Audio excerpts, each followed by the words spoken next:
My name is Joe Quinzat, and along with my wife Ann Westcott, it has been our great privilege and honor to have a little tiny fraction of a time slice here in the overall history of Cave of the Mounds. We've been here for about the past 16 years, and it is our pleasure to welcome you today, and thank you so much for being here for our 75th anniversary celebration. 75 years ago today, general public tourists first got to see the cave and that wonder that a lot of you saw many hundreds, if not thousands of times when you were tour guides here. So we are very honored that you would come back and spend some time with us today to help us celebrate. So thank you very much for that. Yeah.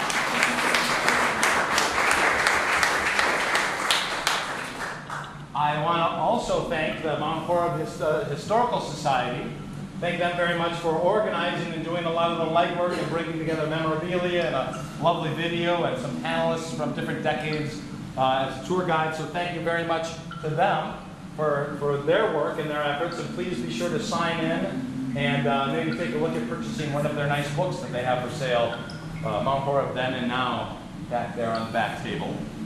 And also want to thank the Rooney family, Brigham family for all of their efforts throughout the years in investing in this place, keeping it open to the public, and making it better and better year by year. Those still the fact that we have from 1828 all the way to here in 2015.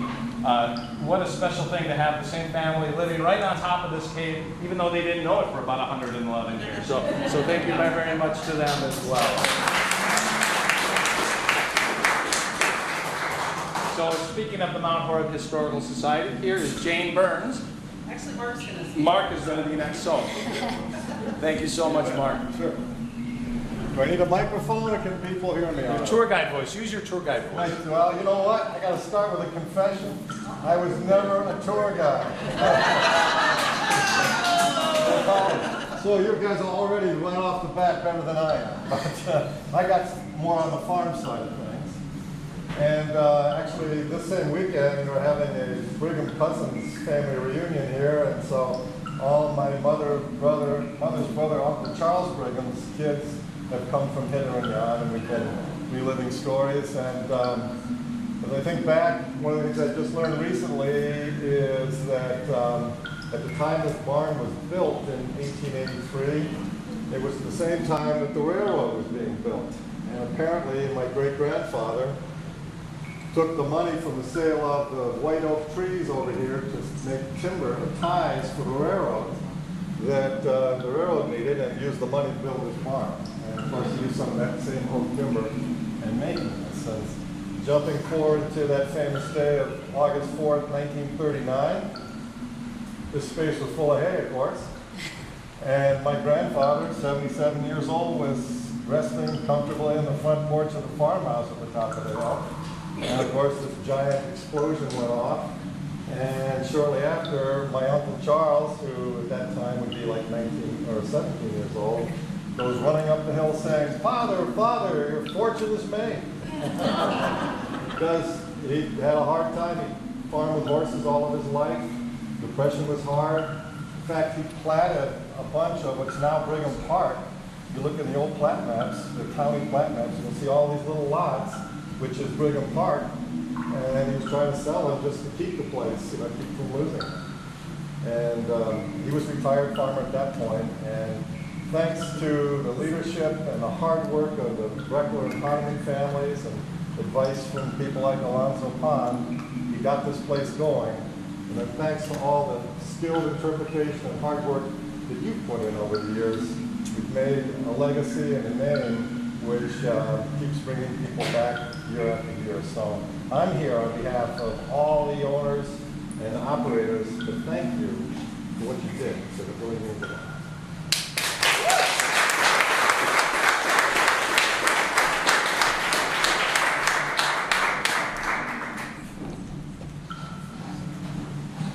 Hi, I'm Jane Burns, and I'm here on behalf of the Historical Society. And I wasn't a guide, so I don't have a guide voice, so I'm using the microphone. Although my teachers always told me that my voice carried more than the other kids in the class, so I probably would have been okay. I wanted to thank the Cave for joining in with us on this endeavor and letting us host an event in this very, very cool cave. I think a lot of people are probably seeing it for the first time in this form anyway, so that's pretty cool. Just a couple housekeeping things. The bathrooms are in the visitor center. There isn't one on this facility, so that's down the hill. And if you see cameras around, it's the high school audio video department is recording this, as is Trollway TV. And it's going to be on later in the week. They're going to put together a program of this event. So it's going to be on Mount Horeb Cable, MHTC Cable, channel 181, Charter 981, and also on the village's website. You'll be able to access it. We've got a table of things back there, as Joe had pointed out. And there's also a sign-in table for the cave that if you're already signed in, and I think it might be a good idea if you're a former guide here to put your years on there, so then they have that information for their records. So if you signed in, please do it again. And also on our table, we've got a flyer for something called Natural Wonders. We've got a temporary exhibit that's in its final year at the Historical Society Museum that has all sorts of things from the cave. The exhibit itself is about how the landscape around here has inspired entertainment, recreation, and history. So there's some cool things from the cave in there. There's a Cave of the Mounds Viewmaster that I really, really want. Last summer was the anniversary of the cave discovery, and as Joe said, this is Memorial Day weekend. It's the 75th anniversary of the cave opening as a tourist site. So think about that. In less than a year, from August till May, they hauled the rubble out, they built the walkways, they hired guides, they trained them. They created a tourist site that, from there, tourists came by the thousands, although I think it's up to the millions now, isn't it? That's pretty awesome. And so to kind of get a sense of what it was like back then and kind of getting into the more modern world of the cave, we've got this wonderful video that was put together by one of our volunteers with the Historical Society, Tim White, using a lot of pictures from the Historical Society, the cave, and cave guides were kind enough to give me some candids of their guide years.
Well, when it comes to history, you can, read all about it in books, or you can look on websites. You can even look at the Caves website to know this history. And a lot of people think history is boring because it's numbers and names, or yet another documentary about Hitler on TV. But even the Mount Park Historical Society has a great museum that has all sorts of artifacts. But history just doesn't live in the museums. It lives in the minds and the experiences of your neighbors, in the stories that they have of their own stories, their family's stories, and the places that they know. And if you've lived here for 5 years, or if you've lived here for 5 generations, you are part of the history of southwestern Dane County. And one thing I wanted to ask before we got going is, how many people here were a guide? Wow. You're part of the history here too then, obviously, which is great. Welcome. And that's why being part of people's history is why I'm pleased to introduce this panel. They're among many people in the community, like you all, who have lived the history of this place. Shirley Martin is the daughter of Carl Brechler, who with Fred Hahnemann had the idea to turn the cave into a tourist attraction that would be good for the local economy. Turns out it was a pretty good idea. She started in the family business early and worked at the cave from 1943 to 1955, and then again from 1968 to 1978. She was 8 years old when the famous blast happened. No, that's wrong. Okay. She wasn't going to be born again for another 30 years. You were 10, weren't you? Her parents hadn't even met yet. Yeah, that's it. However old Steve was, that's what I was. Okay. Okay. 10. You Oh, I can thought it correct. You can correct her when. Yeah. I will. Math. We don't need it. And Steve Hopkins, sitting next to her, worked at the cave on weekends when he was in high school. He worked with Shirley, and they were high school classmates, I believe. So. We were kindergarten classmates. Okay.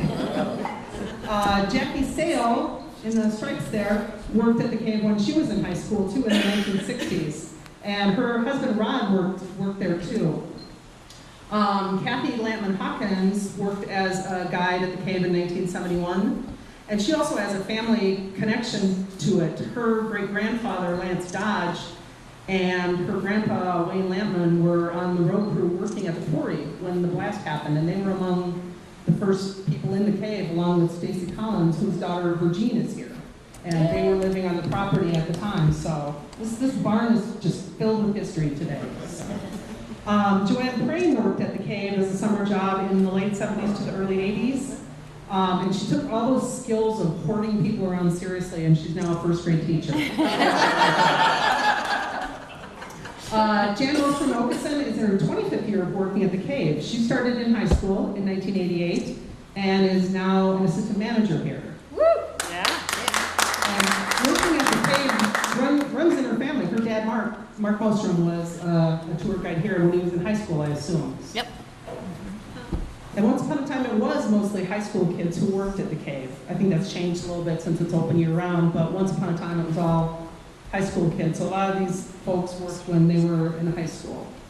So I guess what I'm kind of curious is, I'm not sure if there were a lot of jobs for high school kids at the time, but why did you work at the cave? Why did you want to work at the cave? Surely, I'm guessing you had no choice. I had no choice. It was free labor. Got it. Yeah.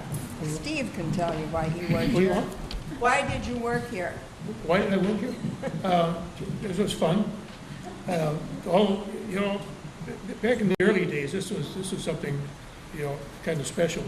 All your friends were here.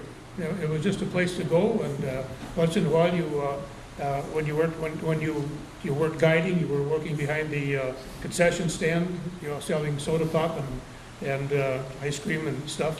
And once in a while, you took a party through the cave, and the rest of the time, you were just here with your friends. And it was just a fun place to work.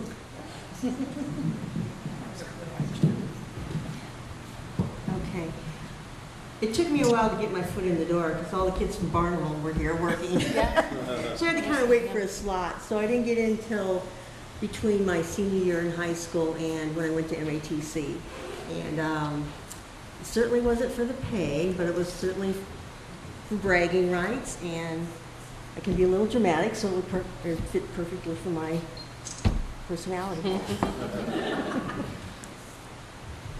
I am a farm girl from the other side of Mount Horeb. I lived out by the Springdale Lutheran Church, and I happened to babysit for Ann Benerick, who at the time was helping manage the cave. And so she said, I hate to lose you as a babysitter, however, we're hiring, and I'd really like to get you on staff at Cape the Mounds. So I did, and it was a ton of high school kids. We came out in 3 shifts. We always waited, and Lisa, you'll remember this, we waited on where the old Mount Horeb State Bank is.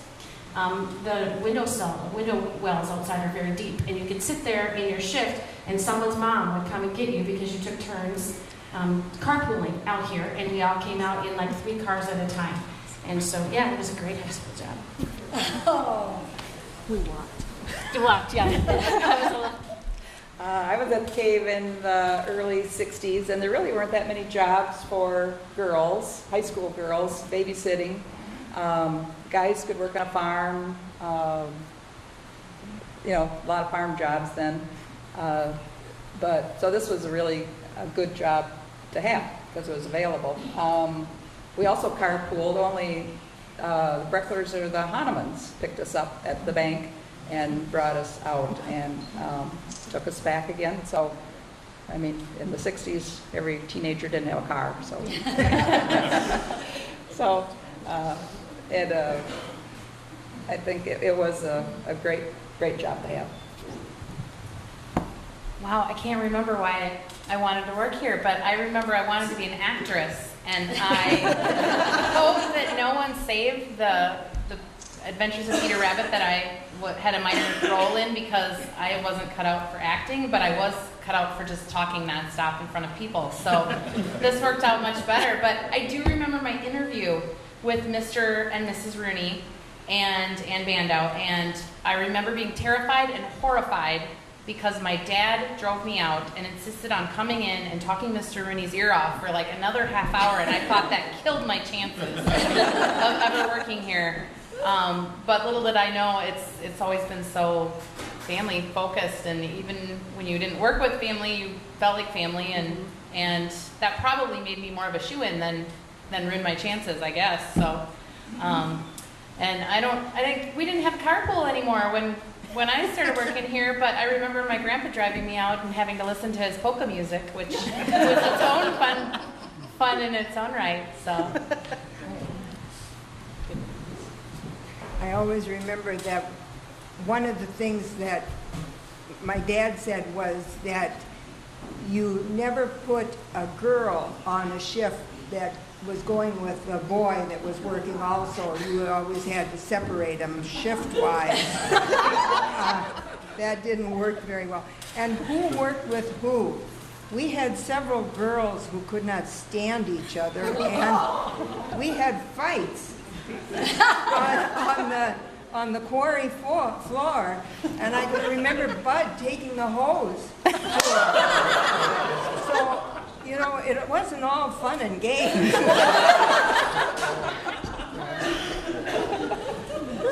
Wow, I wish there was video of that. Well, that kind of leads in a little bit of my next question, which is more for Shirley and Kathy, but how did being so connected to the cave's history impact your life? For you, it was a year-round activity and the things that you were doing at your house. Year-round, there was no stopping. But it was very easy when you went off to school and they said, stand up and talk. Well, that was simple. Cave of the Mounds was accidentally discovered on August 4th, 1939. And you had it made. You didn't have to worry about it at all. What? Oh, I'd ask Kathy also Yeah. how. Oh, down there? Oh, okay. Now you got 2 of them, Kathy. For me, and probably my family, it was more of a matter of bragging rights, that it was our grandfathers that were there that day. However, the way the grandfathers felt about it was that if it hadn't been them at the head of the crew that day, it would have been somebody else. So for many years, they didn't want their names even mentioned.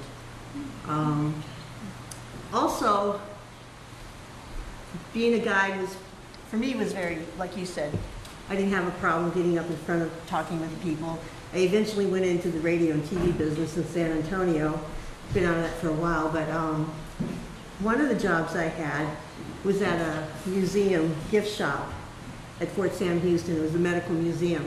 And people would come in and I could tell from their accent where we were from. So they would ask where I was from and I'd ask them. And I'd say Blue Mounds. Well, sometimes they wouldn't know where Blue Mounds was, but if I mentioned where the Cave of Mounds was, then oh yes, they knew where that was. They'd been there. And after a while, this lady that I worked for said, "Why does everybody know where this cave is?" And I said, "Well, you know, if you only have 4 or 5 tourist attractions in the whole state of Wisconsin, then pretty much they're going to know where the cave is." And finally, she said a couple weeks later when it came up again, she said, "I am going to have to go visit that cave." So that's how it kind of impacted our life. Also, many cousins on the Dodge side and the Lantman side were tour guides over the years. I think probably the last one was my niece, Jody Jones. And that would have been in the 80s, I believe, right, Jan? Yeah. Yeah. 80s or early 90s. Yeah.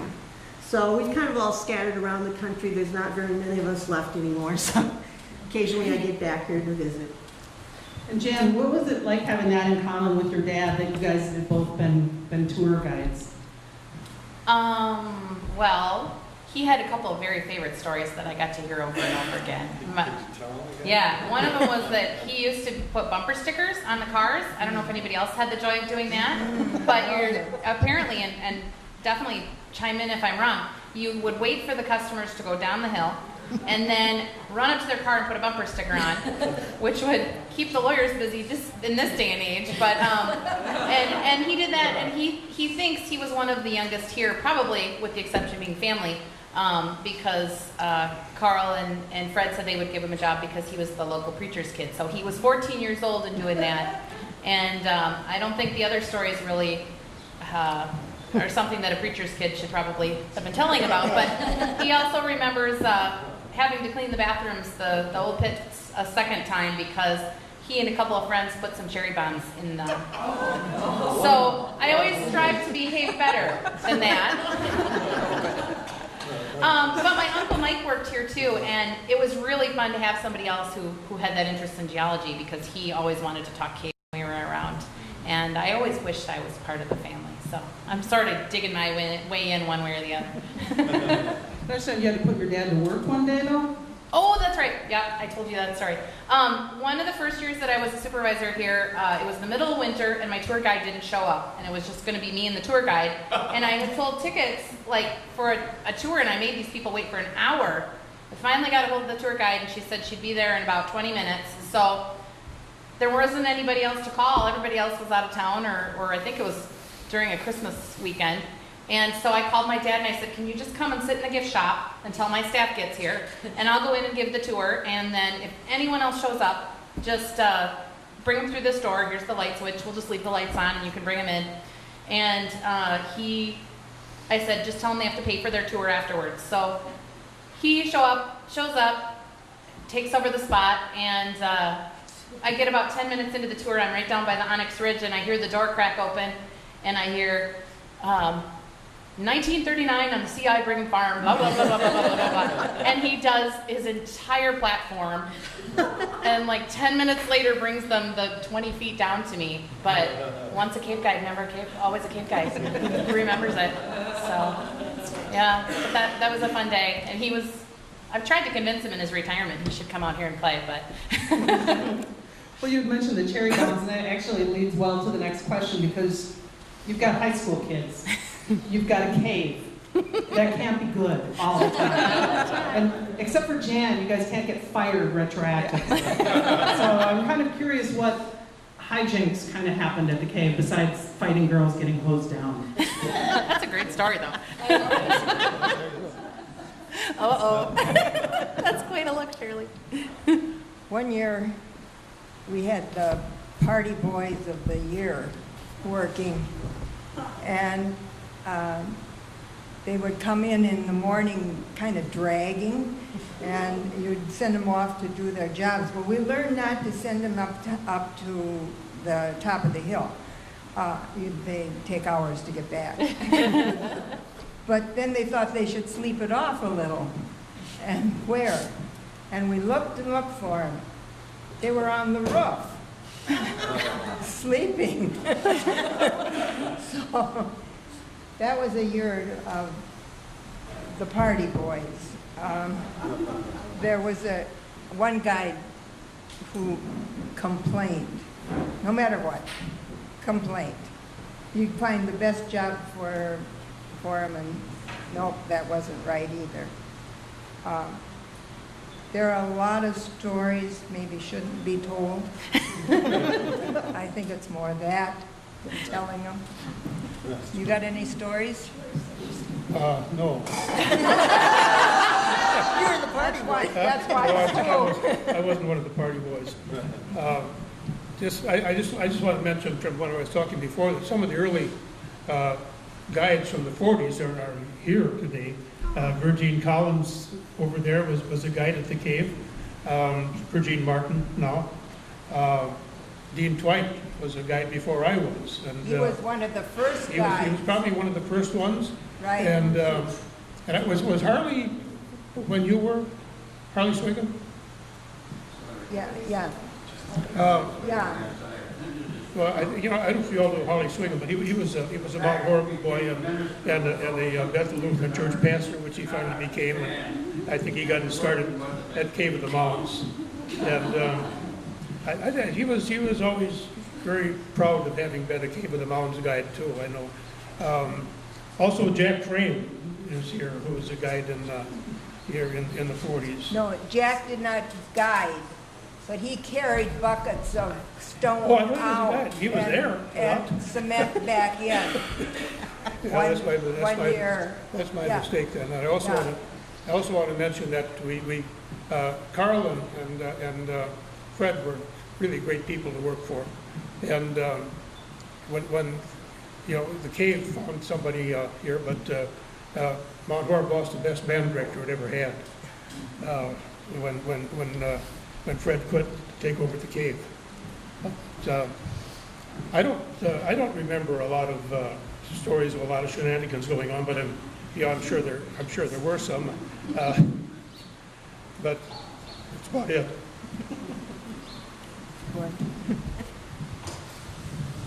Well, mine's pretty lame. At the time, I was dating Cameron Cook, but I knew that. Oh, And I was that older was than yours. him. But one of the first times I went down below, I guess we called it the Narrows, I'm not sure if that's still what you call it, but you were at the top of the stairs. And just as my whole group got down there and I was getting ready to go down, off went the lights. That was my initiation, apparently. And one thing I do want to say, I think I feel fortunate because I didn't have to go through an interview process. I just went in and talked to your mom and dad, said, can I start this summer? And they said, It's sure, what automatic. date? Yeah, it's automatic.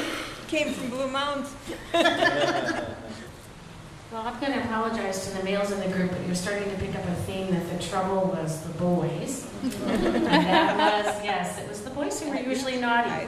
They thought of things to do if it was a little slow and they had some time in between tours. There were certainly days when they were back-to-back tours, and it would slow down and they'd come up with a few things to do. So one of the things that some of the boys in the 70s and early 80s did was you didn't accept tips. Then anybody asked, you had to say, no thank you, we don't.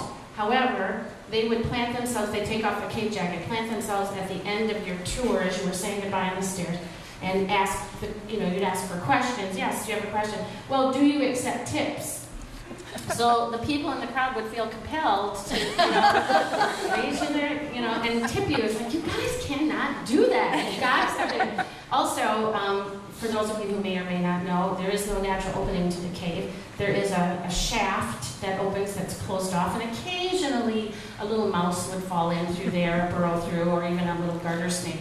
But there is no living creature in there. But the boys would take rubber mice, rubber snakes, and plant them along the path, and so they'd love it. They'd stand off to the side and listen to the ladies scream as they went by. Of course, we went by, it's like, oh, they were doing it again. There's that rubber mouse. There was also a shift in items in the gift shop. And there was a time when fake vomit was very popular. So they would also put the fake vomit boys on the walkway where you went by, and of course that was always good for a laugh. I'll have to agree, it was always the boys. Just silly things like people would turn off their lights so people could see the total darkness, of course, but then sometimes there was unexpected total darkness when somebody on the other side some other guide would decide to flip the switch and wait a little too long before they turned it back on. People would be getting a little nervous. Or they'd be behind you and start making faces and just silly stuff like that. It was fun. Harmless fun. No one ever misbehaves around here. Those Nope. were the old days. Those were the old days. This is the new regime, and we don't do that anymore. Actually, in the last 25 years, I haven't seen too much of tricks and pranks as far as in the cave and stuff like that. But I do know that the guides sure like to have a lot of fun, and we'll have a lot of times where they hang out together and do things. I'm not going to go any deeper than that. But I think, and I don't know if anybody's here who knows about it, but I would love to hear more, that one of the greatest pranks that did affect the cave was when they went from putting plastic mice and snakes in the cave to putting the little exhibit with the Smurfs and the dinosaurs in the cave. Yeah. And I think that was kind of a prank originally that ended up sticking around.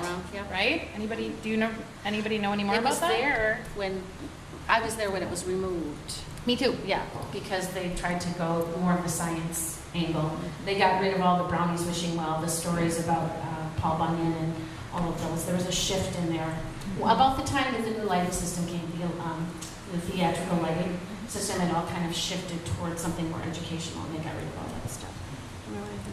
I remember moving from Florida to California in '87, and we took the long route and came up here. And that was the first time I was able to take my 3 children through the cave. And the Smurfs were really popular at that time, and so that's what they remembered from the cave, was the Smurfs. Not anything else, you know. Yeah, a little surprise cave. Yeah. Well, one of the brochures that in the video, I don't know if you saw it, said "A Pleasant Land of Gnomes and Fairies." So there you go. Yep. They're just little blue. Very gnomes. One thing you had mentioned the fake vomit, and because nothing says cave. But I'm wondering, what are some other souvenirs? I was saying I was really wanting that Viewmaster, but I know I've heard that's also something that has really changed in the cave over the years. And what were some of the things in the early days, Shirley? Some of what? Souvenirs. In the gift It's shop. gotta be the shell lamps. Shirley brought one. It's on the back there. It's just, yeah, it's a small one, but I remember Mr. Hahnemann, who did most of the buying for the souvenirs, always said that if we don't like it, it will sell. And I think that's probably true. But looking back and realizing what some of the things that we had for sale, I don't know how we got by with it. There were knives, there were whips, there were guns, slingshots. They're all Tomahawks. pertaining to the cave.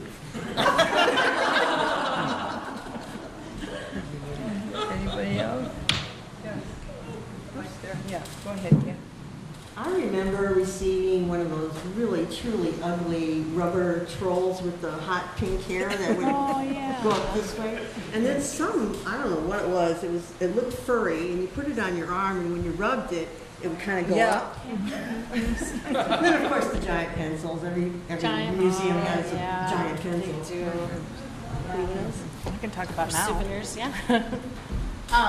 I remember when I was here as a little girl, I bought butterfly hair clips and then lost them before I got to the parking lot. But when I first started working here, that was one of my early jobs is ordering stuff for the gift shop, and we were still carrying all the cedar boxes with the pictures of the puppies and the kitties on it, and flocked pink unicorns with pink hair and snakes and rubber balls and everything. And that's one of the things I'm proudest about is that's just really fun and nice and a good bit of history, but I really love now how there's so many crystals and fossils, and it's like almost its own museum down there.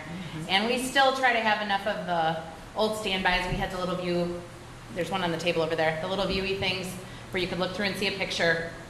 And we've had a lot of the big pencils and the rock pencils and things like that that kids remember, and a lot of parents will say, when I was here on a field trip, I bought a rock pencil, so I want a rock pencil. But I think the gift shop, when it has those natural things, it really, really makes it so much more of an educational experience. And I really like the gift shop now, but I really, really love surfing eBay, and I have a huge collection at home of lots of the kind of kitschy stuff that's fun to see too. So You really do need to look at the shell I lamp. don't have that shell lamp though. Shirley has one, yeah, back there. It's My birthday's in November. There's one in an outhouse up north. You really have to check it out. There's like a blue marlin and shells on it. Again, That's really it cool. says save. And you guys have, among some former guides or your family, sort of a hide the shell lamp kind of game that you play? Oh, that's with a friend of mine. We do a shell something every year, and I keep giving her shell lamps for Christmas. I'm just about out though.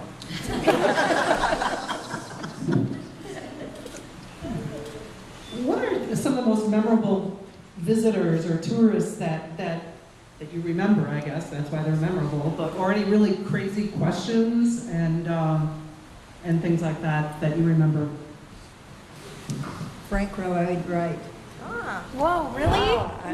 Frank Lloyd Wright, I remember him coming with a flowing cape. Oh, cool. But I must say that every Sunday after church, Mr. and Mrs. Brigham came to the cave. And that was about the only time we ever saw them, was on Sunday morning. I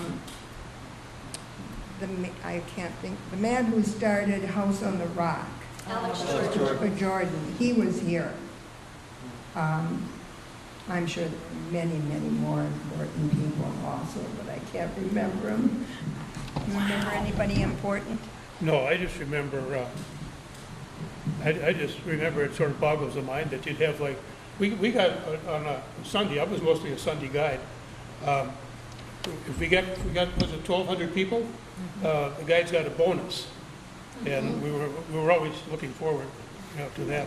I was thinking about, the cave being formed like 400 million years ago and mostly a product of dripping water. But there are, sometimes it dries up a little bit. And I do remember along toward the autumn of the year sometimes we would have to go down and sort of, to keep it moist looking and everything. We'd have to go and splash water on the totem pole and some of the other exhibits in the cave. And we were always very curious, and I guess nobody does know, but at the end of the South Cave, there's this abrupt ending, and I think everybody was always curious about what was on the other side of that. If there's more cave, maybe we'll never know. Go ahead. That way. That's as Whoops, wrong one. That's as far as we go. I didn't really have anybody famous on my tours, but at the time, there was a pretty famous NBA player that came as a rookie to Milwaukee. And every time we'd go down through the Narrows, I don't know how many times I'd hear, boy, I'd like to see Lou Alcindor come through down here. Little did I know, many years later, I'd actually get to interview him. Nobody famous, but I do remember being stumped by people from the university who happened to be scientists. And you had a speech, when you're in high school, you learn a speech, and you might learn a little bit beyond that, and you toss out a few words like ordovician, and people are totally satisfied because you really seem to know what you're talking about. But then these people would throw new terms at you, and you had to admit you really didn't have any idea beyond poly and the Ordovician Sea. That was about it. The Ordovician Sea, yes. I didn't have anybody that I could think of that's famous, but talking about questions, Rod swears someone asked him if the lights were there when the cave was discovered. I think I did do that. Classic. He also, oh, and actually a common question was, were the walks here when the cave was discovered? That, we heard that a lot. The other of my favorite, and I know what they're really asking is, are we sheltered, but are we going to be underground the whole time? Is a common cave question when you go into caves. And especially on a rainy day, are we going to be underground the whole time? And when you've been in a cave all the time and you know you're underground, that seems a little strange, but that's not what they're really asking. I've never had anybody famous. I'm totally jealous. You had Frank Lloyd Wright. That's so cool. But I've had a few American Players Theater actors that have been on the grounds, and the closest thing to royalty I got, I gave a tour when I was 16 to my boyfriend's family, and my boyfriend at the time was a descendant of the Lampmans via the Sutters. And so I don't know if you were on that tour, Kathy, Oh, but I was on that tour. there was, I You think didn't it get was, to say much. it was like my 3rd month as a guide, and I didn't get to say much, but it was super fun. I had Lampmans and Dodges, and about 15 of them. They all tipped incredibly well. And I had the new family that was going to be running House on the Rock, the Donaldsons. Yeah. And I really felt like I must have had about as close to royalty as I would get on that tour. So, but it was fun because we got to hear all the stories. So. Was there any medical emergencies or anything that happened with people, or did people just maybe freak out not realizing a cave is dark and enclosed? Got one? I had somebody with this question. It wasn't, are the walkways still here? She said, can I get an ambulance to come? And we were in the farthest part, down by the Smurf, the surprise cave, the Reflection River, Dream River. She was going into labor.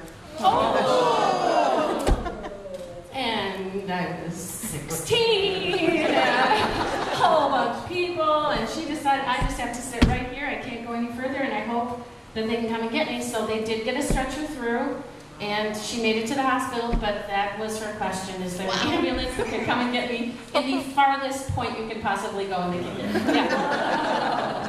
Was the baby ever, did she ever come back with a baby or anything? No, not that I'm aware of. I was just glad she made it out. Did you guys ever lose anybody on the tour? Yeah, not permanently. Yeah, not permanently. No. You ever lose anybody? Oh, you had to count? Yeah.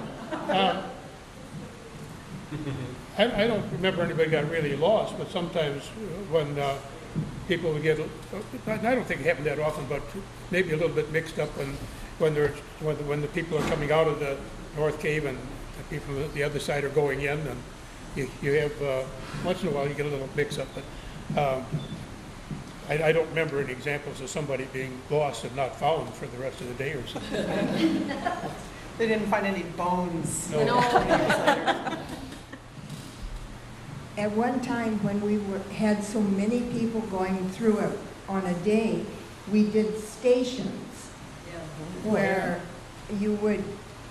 somebody would be, I can't even name the places anymore, but a station, and the people would just walk along to the next station, to the next station. And there was, at one time, we figured out that this one couple must have stayed in the cave for at least 2.5 hours because they just went from station to station and back again, and they never came out. But that was an interesting time because there were so many people. When we had like 3,000, 4,000 people in one day, you just couldn't do them as groups. So you just sent them through kind of like cattle, I guess. I remember that. Yeah. Also, when did they, when you got down to the end of the cave, Yeah. you had to come back, but somewhere along the line they made that other The Right. tunnel. so you could come out Yeah. without running into the crowd coming in. Right, around the And that was a sort of a man-made or a man-developed Yeah. corridor through the The cave. tunnel. And Yeah. I don't know if you ever saw that it was so high. It was never meant to be that high. They were coming from 2 different directions, and they did not meet. And that's why it's so high. I remember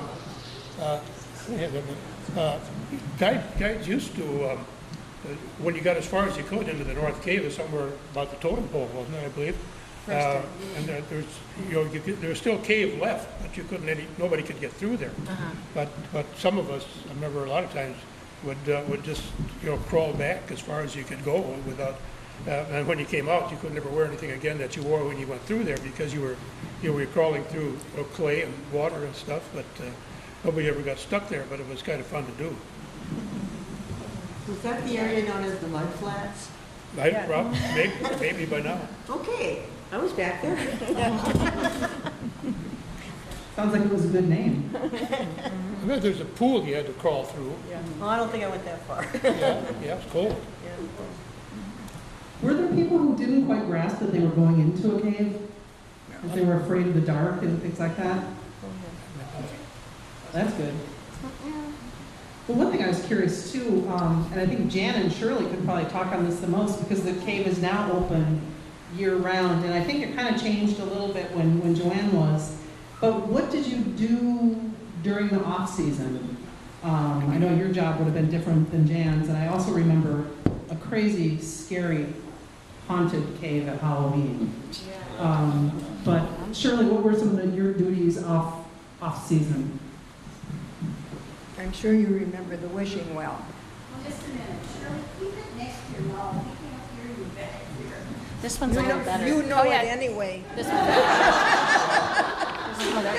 That's my sister back there talking. I don't That even one, need, that works I good. don't need That this one's one. better. Keep it next to your mouth. The wishing well, all the money was brought to our house from the wishing well. And the process was to wash all the money with soap and water, put it on cookie sheets, put it in the oven and dry it, then dump it all on the dining room table and separate it, quarters, nickels, dimes, pennies. Then it was put into bags, sealed with a seal, and put on the train in Mount Horeb and sent to Chicago, to the federal building. Would you put money on a train today to Chicago? But that was our winter work. We also did postcards 10 postcards into an envelope. That was just automatically set up in our dining room, and if you had 5 minutes, you better go do postcards. And Jan, what's the off-season? There isn't an off-season. Well, there's not now. much of an off-season anymore. Can everybody hear me okay? I told you I didn't need a microphone. But the off-season now, well, we're open year-round, so we have tours every single day except Christmas Eve, Christmas Day, and Thanksgiving Day. And we have a leadership team that is here, and we give the tours, 2 tours a day on the weekday, and we used to just take reservations for tours, and now we've got a pretty established tour twice a day that are getting even more full every year. But a lot of the extra planning, new interpretation, things like that. And back in 2003, we added the sluice, the mining operation down there, and we make all of those sandbags. And we also make over 10,000 school bags a year for students for field trips. So we spend a lot of time putting that together, and then also talking to teachers and trying to get teachers on field trips. And we've got a very, very healthy spring visitation for kids on field trips. And the winter is getting more and more popular, and the fall is right in the middle of that. But we get to see people all year round, and it's neat because different seasons bring different kinds of visitors.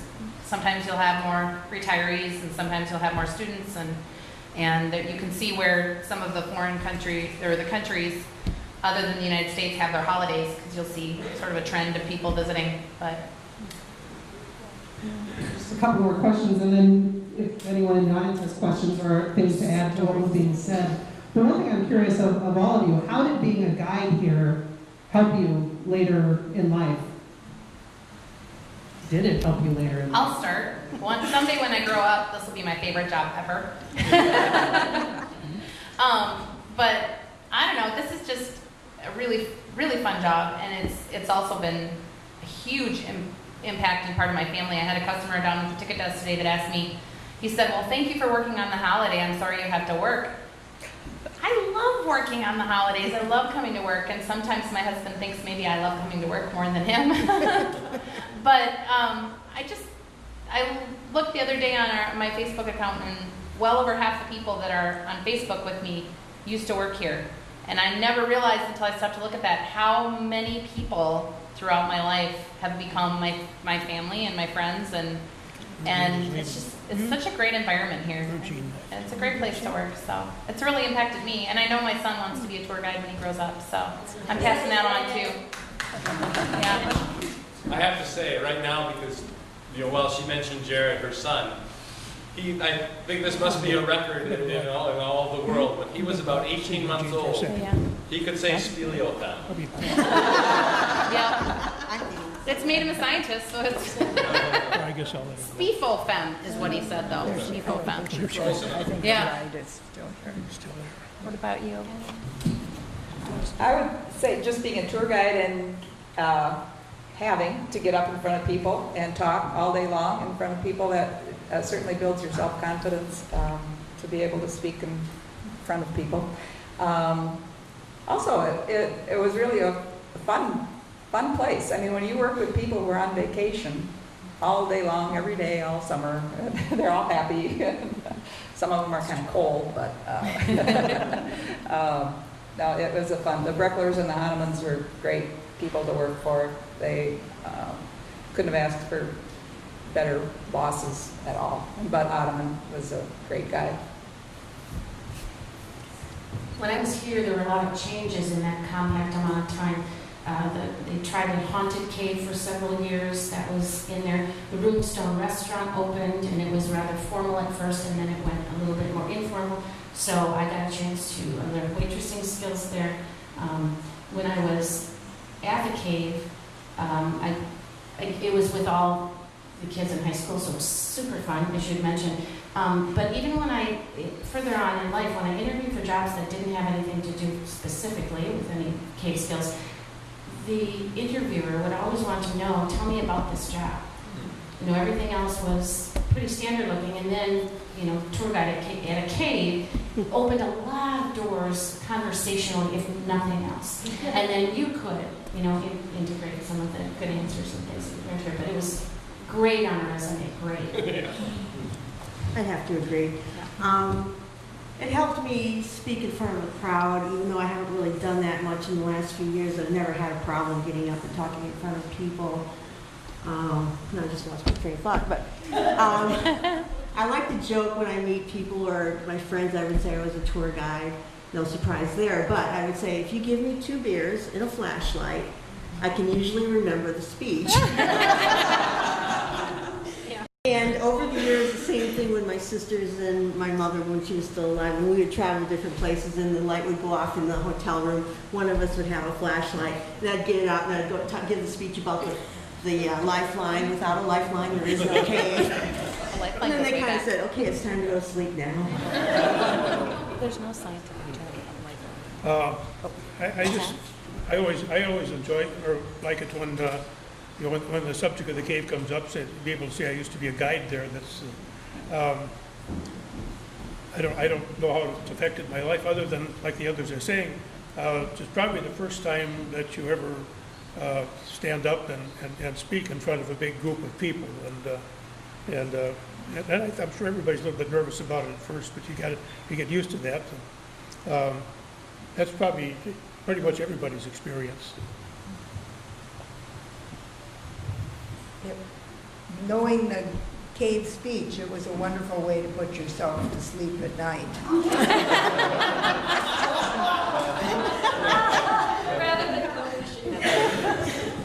You can imagine when I brought my husband, my former husband who's passed away, but you can imagine the first time I brought him here, and I'm telling him about how I used to have to give this long speech in the beginning. And we get here, and it's a 15-minute video that we watch. I'm like, what? They didn't have to do this Are you going to watch it and see how a cave's made and how it was discovered? Different. And that was gonna be my last question, and Oh, I'm sorry. curious out here too. How many of you still, and I'm not gonna make you do it, but could still remember your speech? Do you have 2 beers? Somebody go That's down. awesome. I can remember some of it. We'll get you a couple beers later. Yeah. I'm a pseudo Burns. I have a question for Shirley. So nowadays we have a pretty, several pages worth of science that we teach our guides and tell them about that. And having Alonzo Pond as the first manager, and I think that was his title, and having his scientific insight in the first tours, what was some of the science and how was that taught to some of the guides? And then also, over the years we've used the word lifeline, but there aren't any other caves that use that term. It's a Cave of the Mounds nickname more than anything, I think. But how did that work for the new guides? Or what do you remember them teaching? What were the highlights of the tour? The lifeline. Alonzo was brought in for his, because of archaeology and such. And he is the one that originally wrote the first cave speech. So that's how you always learned all about it. And he would go, if I'm not right, he would follow, you would have to take him through the cave before you could do a tour of your own. He was a stickler on a lot of things. And then a lot of things he really didn't care about. He was a very interesting man. But as for it's hard to think on, like sorry. this. You didn't warn me. I just thought of it. I think most of it was all Alonzo that they learned from. Obviously, my dad had no idea about a cave. He was a banker. And Mr. Hahnemann, I'm sure, didn't know anything about a cave either. He was a band man. Yeah. Most too unlikely people to run a cave. But I thought they did very well. They did great. We owe them a lot. That's really neat. You told me that your dad, Carl, and Fred arrived in Mount Horeb about within a couple of days of each Within a other. couple of days of They each had other, known each yeah, other, and all their, all their ever lives. since. Yes. Yeah. My father and Fred came to Mount Horeb within 2 days of each other back in 1917 or 18, someplace in there. They had both bought land from Mr. Brigham. Mark was talking about land up by Brigham Park that had been lotted off. And both of them had bought land up there. At this point, I'm the only one that owns up there now. I'm surrounded by Brigham Park. So that, exactly how they got to be managers of Cave of the Mounds, I'm not too sure about. Was it over 2 beers? I don't think so. I always just thought it was interesting how they got together and decided they were going to do that, and they did. And there was a lot of resistance to that at first, as I understand, that people would tell them you're nuts, quit your jobs and try to do something with that hole in the ground out there or something, but they did, and they made it work, and it's did a good job. Any questions or comments from all of you? Brian. When you say cave experiences, we bring the family out here during most of the Christmas, especially because it's something to do with we'd like to see it over and over here. But we took some people here, and one of them had a new girlfriend along, and she failed to mention that she had claustrophobia. So we get all the way down into the cave, she waits, and we're down in there, and she starts to panic attack. And I've never seen anybody do that before. She was nice with no lady or everything else. And they escorted her out by remember how she got out here, but they were, this happened about 3 or 4 years ago. So never take anybody down like that, because then, the whole everybody has to hear the rest of the tours, and it's not your thing.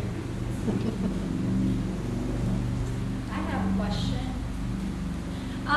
I've been here for almost 17 years now, and we still get calls every single year. Are you doing the Halloween event?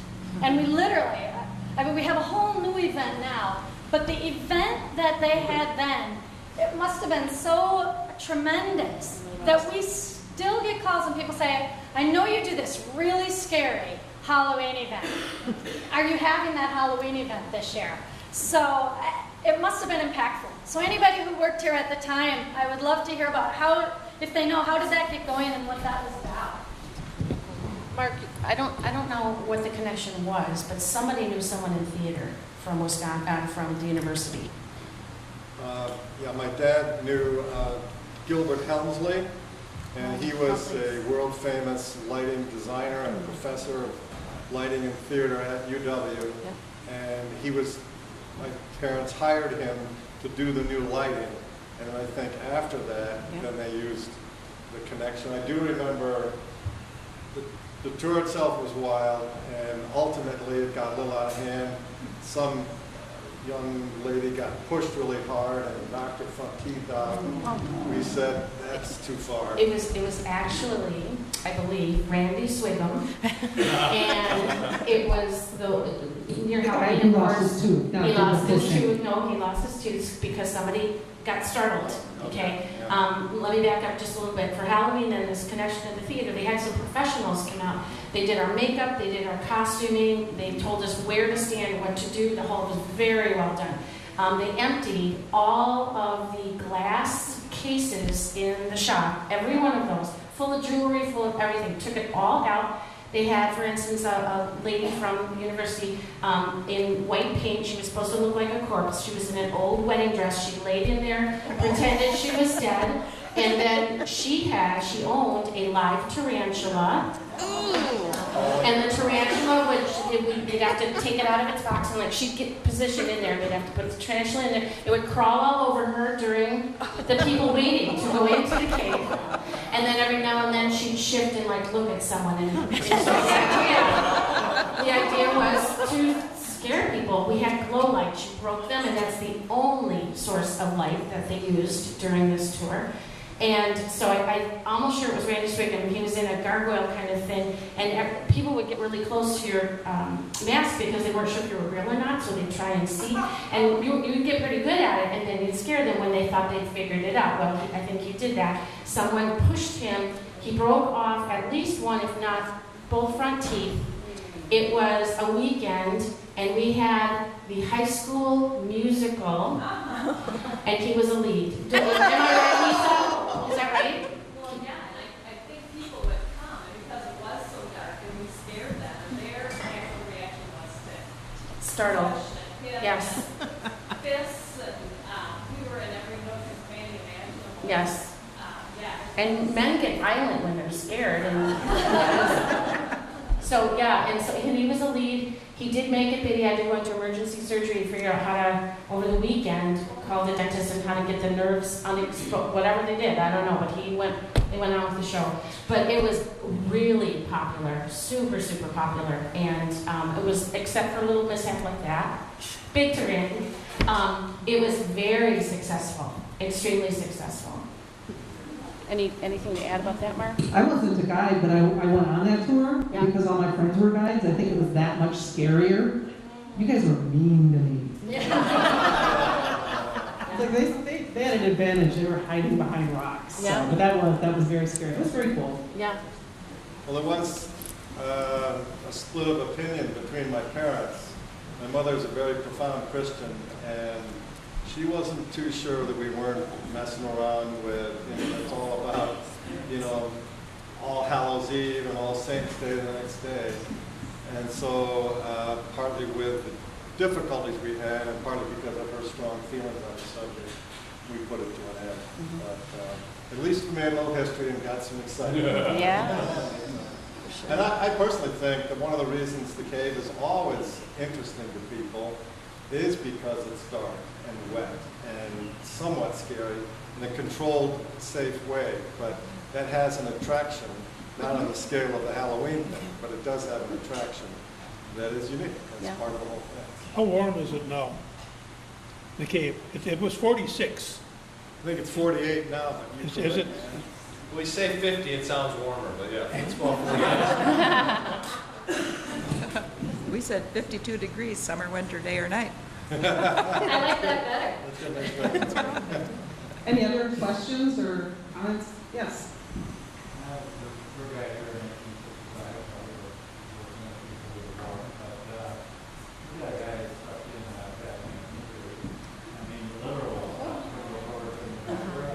What did you do? You can hear, they actually got a tour stuck in Fat Man's Misery. Oh, wow. Stuck. Oh.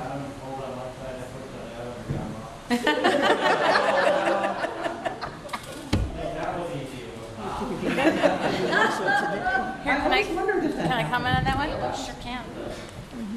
That's one thing I've always been very, there you go. And that's something I've been very grateful of in all the years is that we haven't had too many emergencies lately.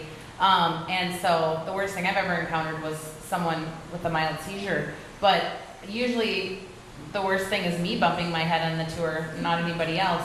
But our Mount Horeb Fire Department is first class, amazing, awesome. And every year or two they come out and train and do a mock rescue. And so, knock on wood, if anything happens, we're set.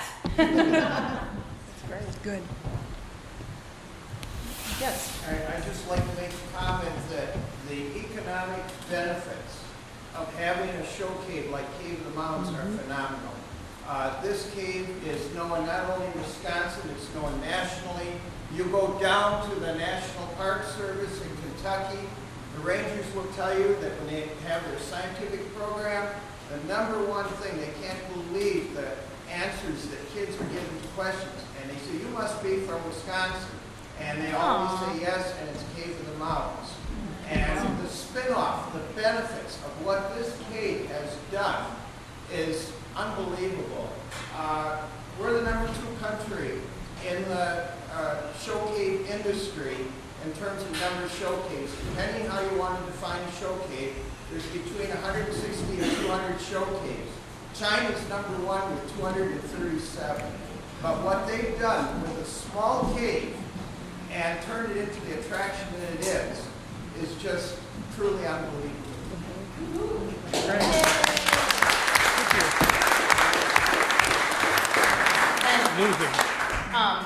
And this is a good friend of the Cave of the Mounds, Gary Soul, and he has collected postcards and memorabilia from around the cave. He's our own personal historical society. So if you have any questions about any old memorabilia and we're mingling around later, he's a good resource. So, and has always been a great friend to Cave of the Mounds. So, a couple questions, and I can answer it. There's 200, in excess of 200 postcards, actual full-size postcards that come out on the cave. There is also several jumbo postcards, and there's been about 110, 120 different brochures that have come out on the cave over the years. And your answer to the question about the South End blockade, there is no end there. That would basically go right on outside. But the Wisconsin Geological Society did have an exploration tunnel that went in 64 feet before they gave up. In fact, the gentleman shown in one of the photos was Ed Arbors from Milwaukee. look, if you look over by Joe here, Gary, there's our sign. That sign that was in there, and this That's was the sign, Ed's Folly, Wisconsin Geological Society, and then tunnel length, they would keep updating this, they increased it there, and it was chalk, it's worn off by now, but that's the names of the people that were doing it, that's that sign that was in that photo. The one thing I did want to mention, you're probably all familiar that there are a lot of caves around here, and I can attest to that because many times my grandpa Lampman and my dad, who were well drillers, would come home, not really cussing because they didn't do it, but they'd be pretty upset because once again they'd lost their tools down the hole because there was a cave there. And then they'd have to take a whole rig and move it somewhere else and start all over again. And that's basically how the cave came about and why they had to board it up to dynamite, because they kept losing their tools. And in those days, I imagine those tools were pretty expensive. In fact, the septic tank where the Dog and Suds was that we owned, I don't know what it is now, but it was in Blue Mounds. When they got ready to dig the septic tank, they found a cave, and that basically saved us a lot of money.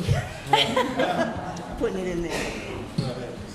And the original booklet that Alonzo Pond authored and Mr. Breckler and Mr. Hahnemann are both featured in it, and the whole story of the Dodges and Lampmans and Collins that were there that day. This year, Kim and Jason have worked on getting that reproduced and reprinted, and it's due any day. And it's a really neat resource. Right. And I looked in there to make sure that the names were right. It's printed exactly as is, so if there were any errors from the time, they're still there. But it wasn't. He never noted it as that. That was somewhere else. So they're just listed with both of their names, and I don't think they're designated wrong. So, but that's a neat thing. If anybody is interested in learning more about the history, we'll have that shortly. If there's no more questions, have some cookies and lemonade. Yeah, I brought a DVD that I had made. I had a video of TV coverage from the 50th anniversary of the discovery, and it's from all 3 TV stations. One of Wisconsin's more popular tourist attractions is 50 years old today. Actually, the Cave of the Mounds is millions of years old, but it's only been since 1939 that people have known about it. And deep in the shadows of the cave is our very own spelunker, Scott Klug. Scott, have you figured out the difference between a stalactite? We put it all together. It's about 8 minutes long. We'll tell you to the very end what it means. It may be warm where you are. It may be warm where Patty is back in the studio. But down here, it's very, very comfortable. 45 degrees below the ground. It's 50 degrees here in the Cave of the Mounds, the same temperature it is year-round. Right behind me, you can see one of the formations known as the Painted Waterfall. Now, that formation and these stalactites and stalagmites have been here for millions of years, but it wasn't until a quarry accident in 1939 that people got a chance to peek into this deep, dark, mysterious world. A flashlight tour is the way they used to do it here when the cave first opened up in the 1940s. A thin beam of light shimmers across the formations of the cave. No vampire bats here, no Batmobile, just millions of years of geologic history. This is how it looked when the cave first opened for business. No lights and no sidewalks. One of the biggest oops in the tourism business, when a quarry blast ripped open a hole in the limestone formation. Lucille Breckler, now 86, remembers the first risky days of one of Wisconsin's bigger tourist attractions. They took their wives out there and took us in before when you had to climb over all of this and just watch your step and everything. And we okayed it. We didn't know what was going to happen. The Breckler and the Hahnemann families saw 100,000 visitors a year trudge through the cave in the next 30 years. The kids served as guides, even posed for postcards. It was a lot of work. We all worked hard, both the children and all the both families. They all worked there at different times. We had many wonderful people who worked for us. Today there was a celebration of the 50th anniversary of the Cave of the Mounds. Tomorrow, 5 decades of guides will gather for another reunion. Quite a celebration for what was, in all honesty, a mining accident. Now, perhaps within several hundred yards of me or within several miles of me are more caves. That's what some geologists think. In fact, in the next couple of weeks, UW geologists will be doing some testing. In the meantime, who knows for how long those caves will go undiscovered, perhaps until there's another quarry accident, or perhaps until Steven Spielberg needs a plot for his next Indiana Jones movie. Live, inside, deep dark under the ground in the Cave of the Mounds, I'm Scott Klug. Patty? He still hasn't told us the difference between a stalagmite and a tite. It was a lot of luck and 16 tons of dynamite that brought one of Wisconsin's greatest wonders to our attention. Today, they held a birthday party for the Cave of the Mounds. 50 years ago, quarry workers were blasting limestone for U.S. Highway 18151 when they uncovered the cave. At 6 o'clock tonight, Joe Champ talks to several people who witnessed the event and recall the effect it had on their young lives. I like the Cave of the Yeah, Mounds. it is a neat thing. Mounds. And as Janann Yasri reports, today's anniversary brought together the first people who crawled into the cavern's cool history. Like today, it was hot and sultry here 50 years ago when highway crews blasted this farmland with more than a ton of dynamite. It was kind of scary because it sounded like glass was falling down. Sanford Cleven was 23 years old then and working on the site to excavate road gravel. Like Stacy Collins, who was 40 and lived down the road, he couldn't believe what they found. We knew there was a cave in here somewhere, and of course maybe there's more of it. Cleven and Collins were among dozens who gathered at the Cave of the Mounds today to celebrate that mysterious finding and to celebrate the memories that linger for many, especially for Elizabeth Brigham Rooney, now owner. She was 15 when the cave was discovered. The part that unnerved me the most, well, you were going by flashlight for one thing, and you didn't know when you'd hit a drop off. You could keep yourself, if you had any sense, you could keep from getting stuck. You didn't know, when you were suddenly going to come on water that you couldn't cross or a cliff that you couldn't go down. Rooney grew up on this property and crawled the cavern the rest of the summer of '39. Her father invited Mount Horeb developers to open the cave for business the following spring, and since, the Cave of the Mounds has hosted more than 5 million. Last year, the 50-degree caverns were named a National Natural Landmark by the Department of the Interior. And while it is one of southwestern Wisconsin's most successful attractions, Rooney considers her interest as owner more than economic. We do feel like caretakers of this place, rather than, it isn't something you can't possess something like this, Janan Yasseri, News Scene 15, Blue Mounds. But they never dreamed that it would blast into view one of Wisconsin's greatest natural wonders. At a birthday party today for the Cave of the Mounds, we talked to several who witnessed the explosive genesis. Here's more from News 3's Joe Champ. As Lance Dodge and Wayne Lampman drilled the final hole and loaded it with 1,600 pounds of dynamite that fateful August day in 1939, something wasn't right. They were blasting rock at a quarry near Blue Mounds. Lance's brother remembers. We were drilling, and all of a sudden the bottom just dropped out. Today, at the 50th birthday of the discovery of one of Wisconsin's greatest natural wonders, Dodge said they thought it was just a chasm. But with an explosion like this one, they tapped into what would soon be known as the Cave of the Mounds. We all took cover, and then we were all pretty well, we were pretty surprised when this thing blew open. Jacobson, then a 15-year-old truck driver, is seen here standing next to the hole uncovered by the blast. His friend, 23-year-old Sandy Cleven, couldn't believe his eyes. It looked like it was a pretty big opening. But then you could hear the satellites fall. It sounded like glass breaking in there. As soon as it got blasted over with, and it seemed like I was crawling in there. Beautiful in there. Just something out of this world. Not much has changed in the cave since it was discovered 50 years ago. Tourists see the same sights that met its first explorers. Sites that might not have ever been revealed were it not for an unusually large dynamite blast in